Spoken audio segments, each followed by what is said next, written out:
So I've shown you videos of banks, financial institutions, insiders talking about crypto and what's coming and things are going to be digitized. I've shown you all kinds of videos about developments and products that are offered by the crypto community for DeFi protocols, how XRP is being adopted for payments. And here's a little bit on government players. This is Paul Atkins. He is the SEC chair.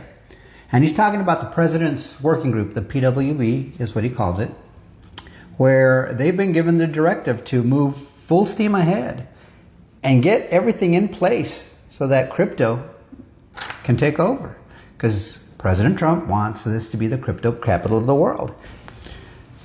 Here says new, SEC Chair Paul Atkins discusses how Project Crypto plans to modernize regulations and make the U.S. the global crypto capital live on Fox Business. And he's talking to Maria Bartiromo. After you see this video, you're going to realize that under the previous presidency with Gary Gensler, they were lying to us the whole time. They were bold-faced lying to us. And I know this for two different reasons. Gary Gensler would tell us things during the Biden presidency when he was the SEC chair that the rules and regulations are in place and they couldn't be clearer. They've been there and blah, blah, blah. But he never gave any specifics because he knew he was lying. Because he taught a class at MIT prior to becoming the SEC chair where he was pretty clear about Ripple and XRP in specifically, which is the one company he was really going after. That they were made for payments, that they were the best at it, it's a great way to go, and on and on and on. Now, there was a video of that course at MIT that somehow MIT took off their website for the duration of that SEC chairmanship. You tell me why MIT would do that. We know what's up with colleges, right? They're all left-brained, if you know what I'm talking about. So, of course, they'd be in on the scam. But it was a lie. Because these guys are motivated to do it, and it's very clear just by what he says here in this interview. The rules and regulations aren't there, which is obvious. It's a new technology. You can't look at something that's more than 50 years old and say that platform can be applied to these technologies. You can't.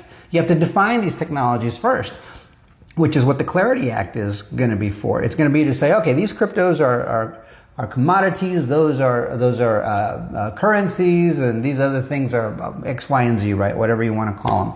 And so you need to divide these so they can be treated accordingly with respect to tax law and other things. You got to have your KYC, know your customer. You got to have your AML, anti-money laundering, built into these blockchains. There are going to be certain standards. They're also working on a generic standard with which to offer crypto ETFs, so it's easier to apply for and pass those through. And that's being worked on currently, but they're working at it really hard. It's coming, and this is from the government and the main people from whom it matters, the SEC, right? Because one of the biggest fears banks, well, at least the banks will tell you this, but they do fear that, let's say they engage in cryptocurrency and in these new technologies, and there are no rules set. Their fear is, oh my God, the government's going to come after me. And that's a valid concern from all of them, even if they were anti-crypto.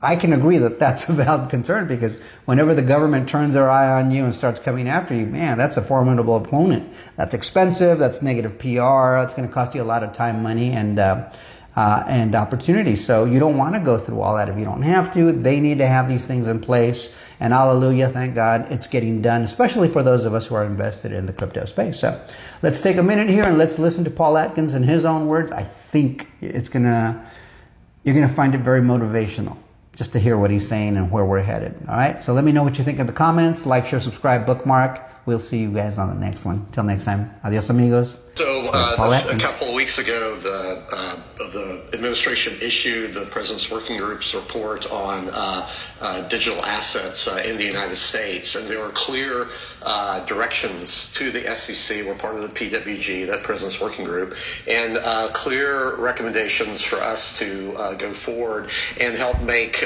what the President has announced, his intention to make America the crypto capital of the world and have the world run on American technology. So we're mobilizing at the SEC all our different divisions and offices to focus on making that announcement become reality.